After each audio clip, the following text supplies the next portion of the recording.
Magkahiwalay na search warrant operations ng Quezon Police Provincial Office sa Tayaba City at Dolores, Quezon nagresulta sa pagkakaaresto ng dalawang sospek at pagkakasamsam ng pinaghihinalaang shabu at mga hindi lisensyadong baril. Sa Tayaba City, naaresto ang 58 taong gulang na lalaki matapos ipatupad ng mga operatiba ng Tayabas Component City Police Station ang search warrant para sa paglabag sa Republic Act 9165 o Comprehensive Dangerous Drugs Act of 2002 at Republic Act 10591 o Comprehensive Firearms and Ammunition Regulation Act.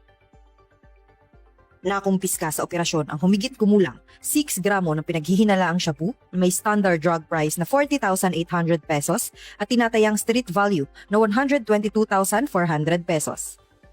Nasamsam din ang isang caliber 45 pistol, isang caliber 38 revolver, mga magazine, live ammunition at iba pang firearms accessories na walang kaukulang legal na dokumento. Samantala, sa Barangay Bulacan 1, Dolores, Quezon, naaresto rin ang isang street-level individual na kinilalang si alias Tangloy, matapos ipatupad ang search warrant para sa paglabag sa parehong batas.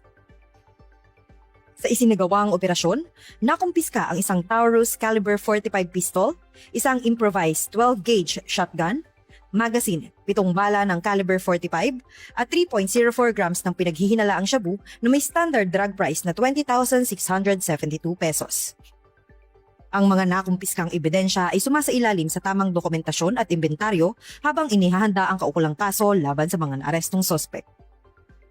Patuloy namang hinihikayat ng Quezon Police Provincial Office ang publiko na makipagtulungan sa kapulisan sa pamamagitan ng pagbibigay ng impormasyon laban sa iligal na droga at iba pang uri ng kriminalidad.